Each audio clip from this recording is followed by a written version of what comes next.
All right. Hello. Good afternoon, Gorg. I guess it's morning where I am still. It's afternoon where you are. I am Dante King, and I'm the author of Diagnosing Whiteness and Anti-Blackness, White Psychopathology, Collective Psychosis, and Trauma in America. So you can, if you haven't heard me or heard about me or my work, you can go to danteking.com and follow me. I am joined here today by the I almost said the master, and then I thought about, Don't say that. hmm, let me not call Pastor Ben Boswell, anti-racism practitioner, the master or the master pastor. So, hey, Ben, it's great to see you. It's so good to be here. It's so good to chat and catch up. I'm the Ben Boswell, pastor in Charlotte and author of Confronting Whiteness. Happy to be here with you, Dante, and it is afternoon here. That is wonderful, my friend. It is great to see you, to be here with you doing this. Pastor Ben Boswell and myself, we met at a conference, a global anti-racism summit that was recently held in South Africa at the beginning of October. And I just have to say, it was one of the most sacred, affirming experiences that I've ever had. It's the best summit or conference I've ever attended in my life.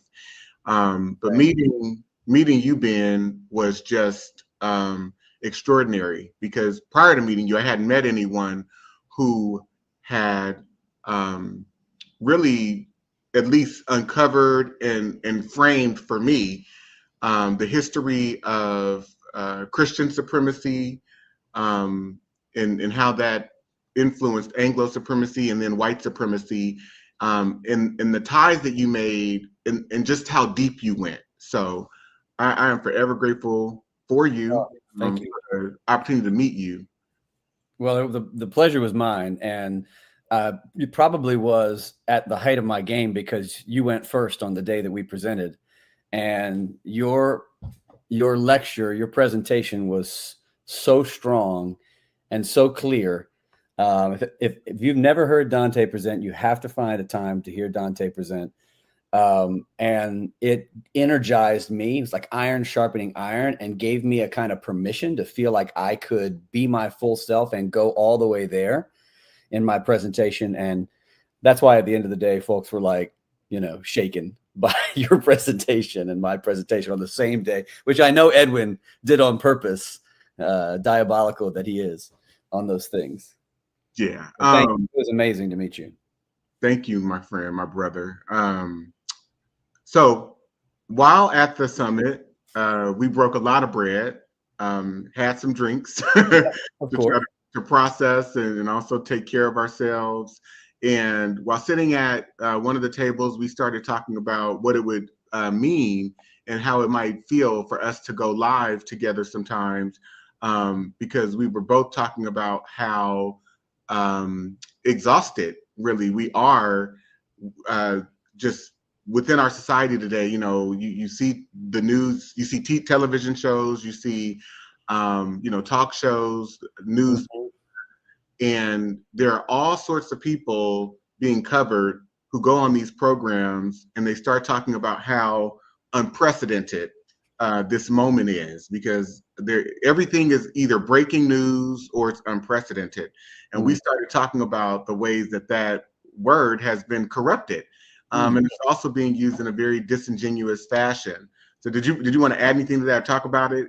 Yeah, I think the more I've thought about that conversation we had, the more I've thought we needed to get on together on live and really unpack the impact that word is having, and what that word, the use of that word, and how it's proliferated in our society now, what that says about who we are and how we got to where we are, and how we talk about what's happening, and how the way that we talk about what's happening is not just rhetoric and words, but in fact, sometimes reinforces the very thing that we are trying to describe. It actually gives it more power when we use this word. The word unprecedented every day on the news, someone says this now. Right now here in Charlotte, we're preparing for the Border Patrol to arrive here, coming from Chicago, and before that in LA. And on the nightly news, just last week, someone said it is unprecedented for the Border Patrol to come to Charlotte, North Carolina. And so this word is being thrown around, and it's actually, the way I think about it, it's a very it's a soft word. I think the people who are using it think they're using it in a way that is dramatic, right? For a dramatic effect, but it's actually kind of soft. It's not very descriptive, and it's often not true. As you said, it's very disingenuous. Right. So we thought that we would come together and really unpack, how this word is being manipulated, how it's being used. So we're going to come and do just maybe 20 to 30, maybe sometimes 40-minute snippets of videos on a live stream to really challenge the overutilization and misuse of that word. And so we'll be taking different or various current events and linking them to history and talking about how none of this is unprecedented. It's actually, we're in what I would frame as more relaxed times compared to the history of this country and all that has happened within it. So we're going to start off. I'm going to start off by sharing a quick video. We're going to start off by sharing a quick video, which is just an example, and it features Bernie Sanders using this word. All right, here we go. Thanks very much for joining me. We are living in a dangerous and unprecedented moment in American history. And I'm getting a lot of calls from people who are not only upset about what's happening, but are wondering how we best go forward. Well, let me tell you, we've got to be smart, we've got to be organized, and we've got to fight back. This is not a time for wallowing in despair and hiding under the covers. The stakes are just too high. So Ben, what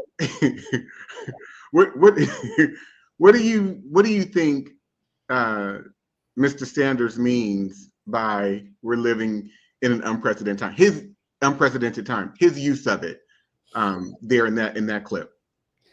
As much as I appreciate some of the things that Bernie Sanders has brought to the world, particularly around economic justice, I think the way that this word is operating here is one of my fears about the way that I think this word is utilized, which is to say let me be crass for a minute, apologies, but some shit is going down for some white people that hasn't gone down with some white people in a long time. Just to kind of, some things are happening to white people that are not good, that haven't happened to white people in a little while. And so now we have to call it unprecedented to get your attention because some stuff's happening that hasn't happened in a while. Yeah, I absolutely agree with you. I think that it's a rallying cry for sure. He's definitely using it to excite people, but it's also within his affect, right? Just by observing his demeanor, there's almost contained within his affect this real sense of urgency that he has, that he's possessing, because within his own white male psyche, he believes what he's saying, because this is the first time, basically, him saying, this is the first time in American history or something like that. That's not really what it is. This is the first time in his life as a white male. Right. He is seeing some of the things that he's seeing, and he's alarmed by it, because nothing in history, nothing within his version of history, the versions of history that he's been taught, has prepared him for, has ever revealed to him that this country is a fascist country. It's evil in nature. Everything has been set up for Bernie Sanders in terms of white psychology, his orientation to America or the U.S.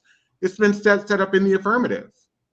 Yeah, that's right. And it would have been easier, or I guess more accurate, for him to say this is the first time in my lifetime, but that doesn't contain the kind of urgency that saying unprecedented.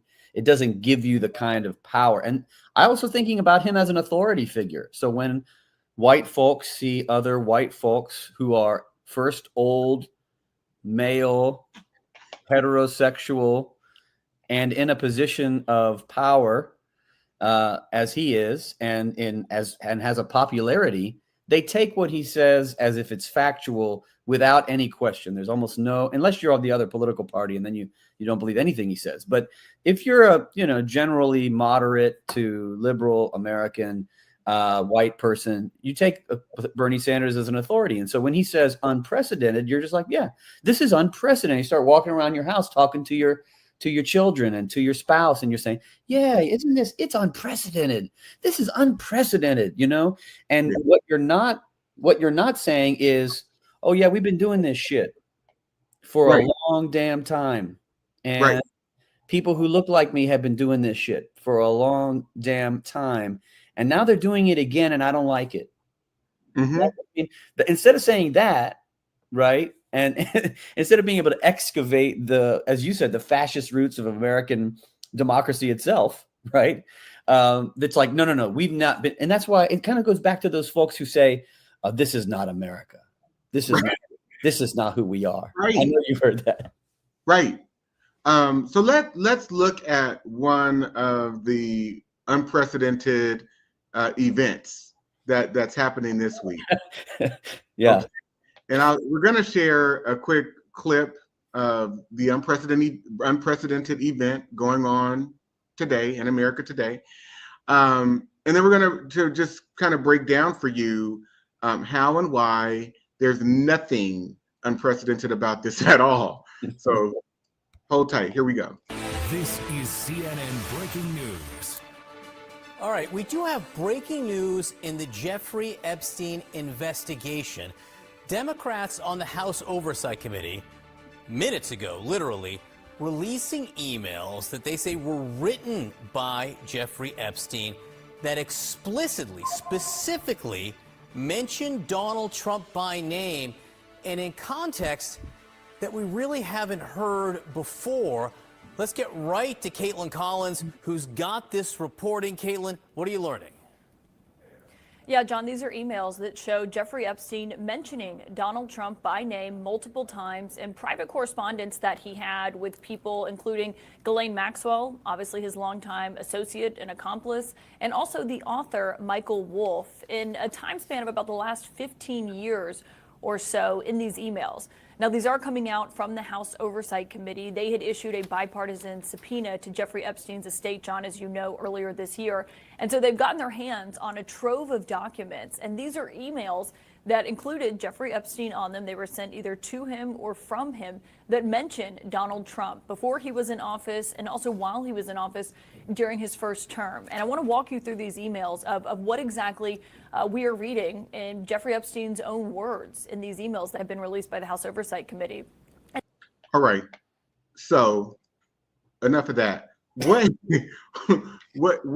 is unprecedented, or what is breaking news about a white male as a U.S. president engaging in sexual assault or grape?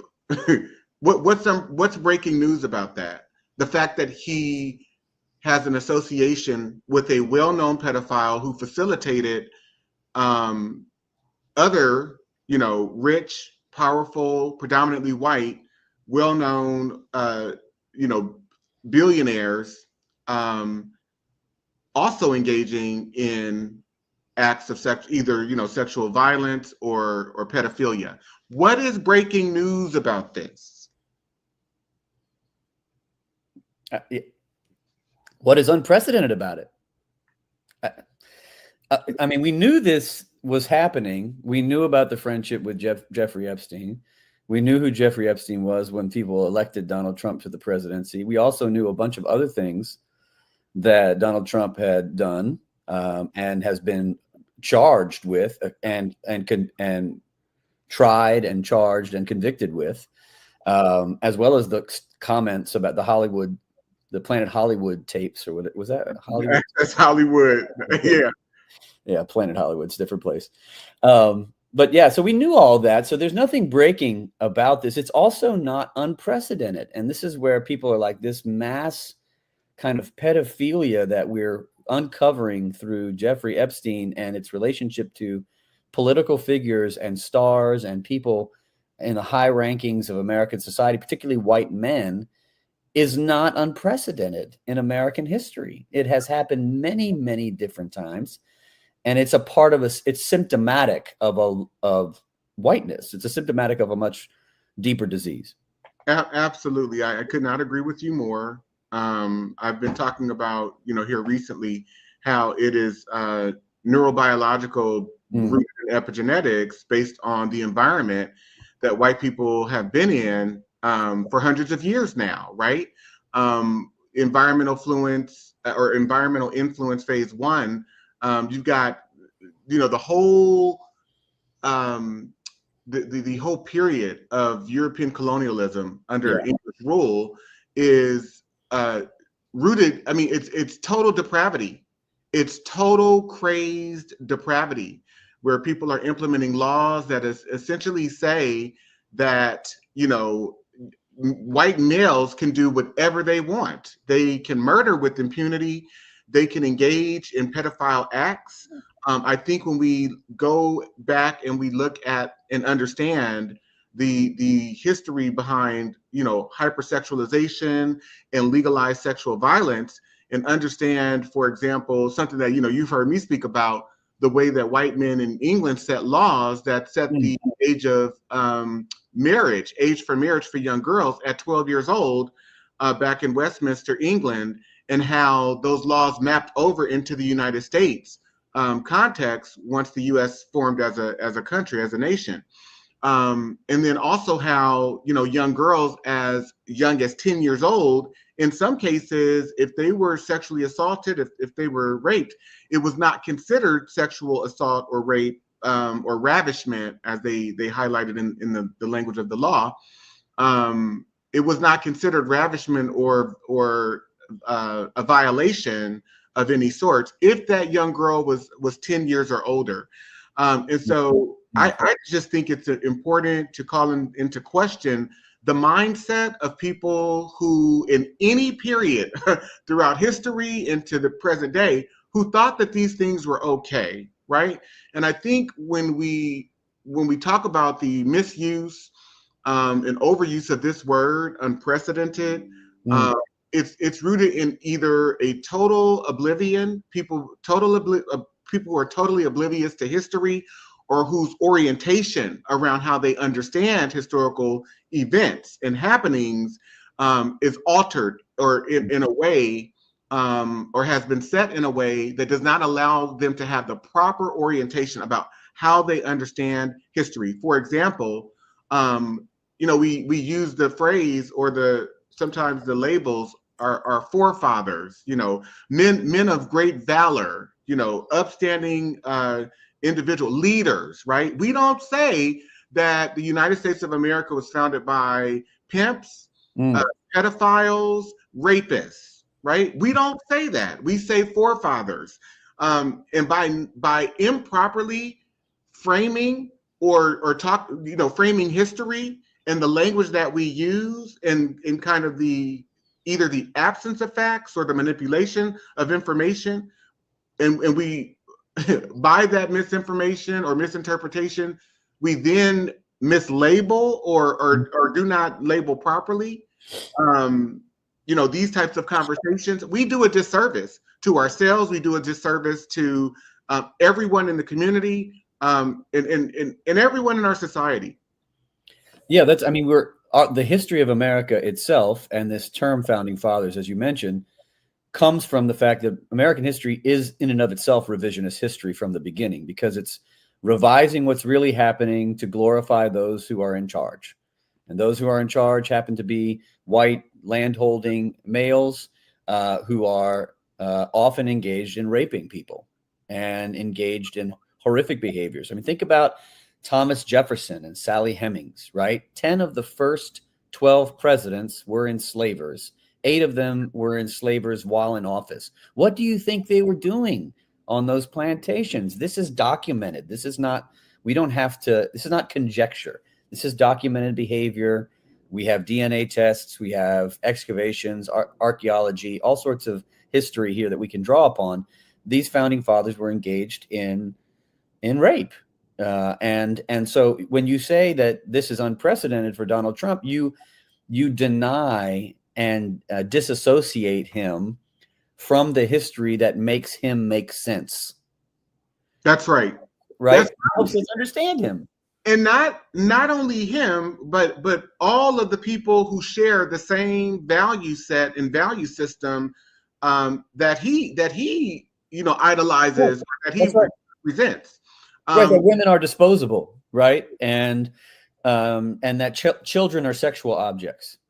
Yes, and not only does it water down history, but it's a total distortion. It's a total distortion of history. It's not true at all. And I want to take it a step further before I share this next clip. But when we think about what the institution of legalized, economized enslavement was, it was a sex trafficking ring of sorts. And all you have to do, for example, like I did, and if you read my book, especially in the third chapter of Diagnosing Whiteness and Anti-Blackness, I talk about and I quote from slave narratives where you've got, for the children of formerly enslaved people themselves talking about how they observed plantation owners rewarding their parents for having twins, for having triplets, how they were, given trophies, so to speak, or things that represented recognition for being able to reproduce fast, and how their parents, for example, consisted of young Black girls and Black women who would be locked in cabins with Black men, and Black men told to have their pick or to take their pick. We're talking about rape for profit. And that's how Donald Trump has ascended. That's why Donald Trump exists. That's how he exists. That's how he's ascended to the position of prominence that he's in, because his sexual proclivities, his hypersexual proclivities, his perverted sexual proclivities have been overlooked. But not only that, they've been covered up, and they've been covered up by men who share his same behavior, the way that he computes his beliefs. Right. That, to your point, not only are women disposable, but before we dispose of them, we can use them for our convenience in any way necessary, but for any means, by any means necessary. We can just walk all over, misuse, abuse, mistreat, degrade, assault women, because that is the legacy of this country. Right. That's right. And it's not that far. It's not like there's a jump from the founding fathers, the founding rapists, to Donald Trump, and there's nothing in between, right? Like it's been happening over and over again. And I just think about Warren Harding, had a mistress who he was 31 years older than, who was a teenager named Nam Britton when he started a relationship with her, started sexually assaulting her, and brought her into the White House. They'd have sex in the closet. It's very well documented. You can go read about it. This is not ancient history here. Not at all. This has been happening. Absolutely. President Warren Harding. And, there are so many others, right? You mentioned Thomas Jefferson and Sally Hemings. But, one of the things that I found was when I started looking at court transcripts and court records, and how there were Black women and Black men who were represented in jury trials throughout the 19th and the 20th centuries, and the courts were in various states essentially ruling that due to a white cognitive distorted mindset that Black people were hypersexualized creatures, that Black women and young girls essentially couldn't be violated. They couldn't be, victims of pedophilia or victims of rape because they were hypersexual, or they are hypersexual creatures and beings. And how that mindset in and of itself is rooted in a cognitive, distorted, and perverted belief system based on, very ill interpretations of people, of other human beings, and how that has remained a part of this society. Essentially, white people deciding who can and can't be raped or assaulted. Right. So it's demonic, diabolical. It absolutely is. And so I'm going to share an additional clip where we hear from Donald Trump himself when he's confronted back in 2022 in the E. Jean Carroll deposition. You say, and again, this has become very famous in this video, I just start kissing them. It's like a magnet, just kiss. I don't even wait. And when you're a star, they let you do it. You can do anything. Grab them by the you can do anything. That's what you said, correct? Well, historically, that's true with stars. It's true with stars that they can grab women by the Well, that's what it's. If you look over the last million years, I guess that's been largely true. Not always, but largely true. Unfortunately or fortunately. And you consider yourself to be a star? I think you can say that, yeah. And so let's unpack. Let's do a little bit of discourse analysis, right? Let's unpack what he's saying and also what he's not saying. I'll give it over to you first. I can't unhear the fortunately or unfortunately line.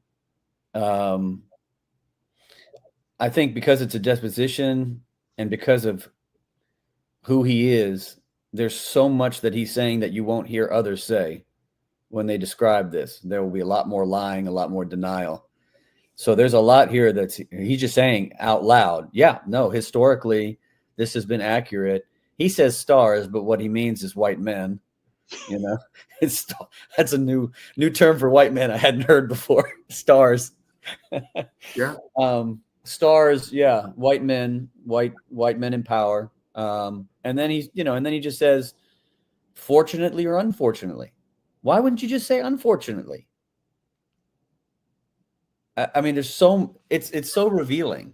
It is, because it's fortunate for him, and he wants to make sure that his followers, particularly those who are male, people who are like him, that he vindicates them. Right. This is the behavior that we've been allowed to engage in, that we've authorized ourselves to be able to engage in for decades, for hundreds of years, without consequence and really without fail. Even when we think about when there are convictions and the length of the sentences that people receive, that offenders receive when they are sentenced for sexual violence or pedophilia, it's not like they get life sentences in most cases, or in many cases. They may be given a term, right? And so that in and of itself shows how within our society, within our values in this society, we don't really take the violations of people who have been sexually assaulted. We don't take it seriously, and particularly that of those of girls and women, because we don't value girls and women in this society. Right. And he says we've been engaged in this behavior for 1 million years. So we are socialized to do this. We're socialized to do it. We're authorized to do it. We cover up each other. Society is structured to allow us. Yes. And to get away with it. Please go ahead, expand on that. Well, I was just, and I want to add, as a pastor here and as a theologian, I think it's important to go ahead and add the church's disgusting role and a long legacy here. Let's just think in our lifetimes of the sexual scandals that have happened in the church. The biggest, of course, is the Catholic Church abuse scandal, right? And then you tie that to the epidemic within the Southern Baptist and Evangelical Church in the South and around the country of youth pastors and pastors being charged with sexual assault, congregations covering it up, scandals breaking out, and victims having to be re-traumatized because there's no rules in these churches that can hold these folks accountable. And it's just scandal after scandal after scandal. Not to mention, and I want to add this one specifically because it's very important. Evangelical figures who have been on the tour around the country promoting hatred towards LGBTQ folks, who then get caught engaged in their own LGBTQ relationships. And so I want to tie that to this, what you talk about is this projection that is happening amongst particularly white Christians, white Catholic Christians, white Southern Baptist Christians, white evangelical Christian pastors who are projecting this, I would say, hyper fundamentalist version of sexuality. You know, it's like puritanical Victorian sexual mores mixed with some very poorly interpreted biblical passages to say that no one should ever have fun anywhere sexually except in the marriage bed. But in reality, that projection, that false theological hyper fundamental view of sex is just a facade to cover the white supremacist violence that is going on behind that. And so you'll find that the most hyper fundamentalists around sex happen to be the places and the locations and the churches and the pastors who are also engaged in the most predacious behavior sexually. And I think we have to reckon with that. No one is talking about how the theology itself masks what's underneath it. All this anti-abortion, anti-gay marriage, anti-LGBTQ, anti-sex before marriage, anti-women's empowerment, heteropatriarchal white behavior and theology is masking a community of people engaged in predatory behavior towards women and children. And it's always been that way. But this society and the people in power have always masked it or tried to make it seem like it's something different. I wasn't going to go here, Pastor Boswell, but I'd love for you to talk a little bit about how these types of behaviors and the pursuit of whiteness, the pursuit of white supremacy or white nationalism is an extension of Christian supremacy that goes back 600 years, 600 plus years. I don't know if you want to talk a little bit about that or not, but my reason for bringing this up is because the whole framework of white maleness is rooted in narcissism, which is rooted in a self-concept of oneself of being like the most supreme being and a great person, almost like a heroic figure, while going out to conquer and to venerate and destroy others that they don't consider like them. And that how whiteness and white supremacy then and identification within whiteness is rooted in an entire psychological perversion and this ability to be able to do harm to other human beings while maintaining that, I'm doing this for my survival. I'm doing this because they need to be civilized. I'm doing this because they're not human. All of these variables, and these variables are still contained within the white psychological and theological identity structure, which is why then you have someone like Donald Trump, who is a malignant narcissist, but I would argue that malignant narcissism is a trait of the collective white race based on the delusions that white people themselves live within. It is not to say that it only impacts them, because it also impacts those of us who are socialized within the culture of whiteness and or white supremacy. But we can see so clearly, right, the rejection that anything's wrong. Always there's a rejection and this impulse to defend against the most vile, tragic behavior.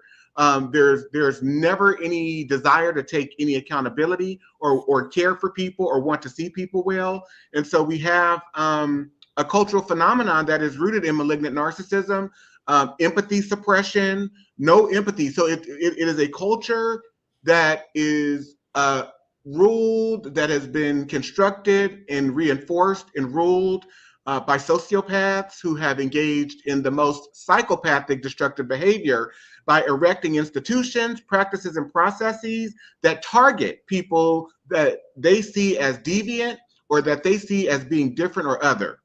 Mm.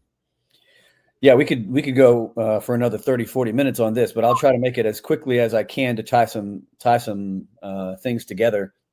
But one of the things that I talk about is that Christian supremacy, and by that I mean the idea that Christians are somehow better, smarter, have the truth, and others don't, is the origin of European supremacy, Anglo-Saxon supremacy, and then later white supremacy. And so one of the things I love about your work, Dante, is that you're not afraid, as a lot of anti-racist scholars and leaders, I think, are often afraid or ignore the theological heart of whiteness, the theological origins of whiteness, the spiritual origins of it. You tackle it head on, and that's part of what my work does, is tries to get at the roots of this in Christian supremacy, which is a delusion. It's the idea that if you're a Christian, you're better than other people just because you're a Christian. And so that early supremacy that is manufactured in relationship to Jewish people and manufactured in relationship to the Roman Empire, which eventually leads to Christians taking over the Roman Empire and aligning themselves with empire and imperialism and colonialism. That is the origin of what becomes all these different forms of supremacy throughout Western and European culture, and leads us all the way to white supremacy today. The continued delusion that white people, no longer, even if they're Christian anymore, doesn't really even matter what their religious tradition is, that white people are superior. And white supremacy itself is rooted back in this early form of Christian supremacy that we see as early as the 2nd century, developing in Christian theological discourse over and against Jewish people, over and against non-Christian folks in Greece and Rome and other places. And so this is what justifies this is why, out of that supremacy, it really just completely tarnishes Christianity. It completely remakes it in a monstrous image. And all of European Christianity, for the most part, we have some, small pockets of communities that turn against this. But for the most part, the majority of European Christianity is that monstrous version of Christianity that uses its faith, uses its religion simply and primarily as a justification and a legitimation for greed and violence and power and domination. Absolutely. Thank you so much for breaking that down. And we will unpack it more potentially in some subsequent episodes. But anyway, we wanted to get on here very quickly. Yeah. We're a little bit over, but it's all good. But then, we want to get on here and really tackle this whole idea that around basically media sensationalism, right? That things are breaking or unprecedented. They're not. These things have happened before, and I think, like I mentioned at the beginning, it's our lack of awareness around factual data, factual historical facts, information, and or the ways that we've been oriented to historical information has either been inaccurate, manipulated, it's been sanitized. So there's nothing unprecedented today. There's nothing breaking. And so we're going to, in each of these times, in each of these episodes or series sections that we do, really work to debunk and to also share historical information that proves why we're not in any type of unique moment at all whatsoever. So I want to say thank you everyone who tuned in today, who took time to watch. Pastor Boswell, did you want to offer any last closing thoughts? Yeah, I just want to offer one closing thought, that when folks hear you, Dante, root things historically in colonialism or in the early practices of plantation slavery in America, it's important for them to make the connections all the way to today and to not imagine that Dante says, oh, I want you to know about this law. And then we all think, well, that law, nobody practices that law anymore. Child marriage is still legal in 34 states in America. There's a great Rolling Stone piece about this that we can drop y'all so you can read about it. So if you think the age of consent and the predacious behavior, the predacious sexual behavior and perverted sexual behavior did not have an impact on your life, you're probably living in a state right now where child marriage is legal. And so you're living in the white supremacy that is the legacy of that colonial law that Dante has shown you. And so I just want to make sure you understand that when Dante is sharing something like that from history, that it's not gone away. And that's why we come on to try to talk about how there's nothing unprecedented. That's right. And I think what's so profound about what you just mentioned is that child marriage is legal in 34 states because white men want it to be legal. Otherwise, it would be illegal because white men run the institutions. They run the legal system. They wrote the laws for all those states. Right. They write, enforce, or put the people in positions that they want to be in those positions, even if they are non-white people. But white people control who gets where in this society. And so the fact that there are no laws outlawing child marriage is not coincidental. It's not a mistake. Right. It is very purposeful. So thank you again, Ben. Thank you, I appreciate you so much. much For doing this with you. Yeah. And I look forward to being with you next time.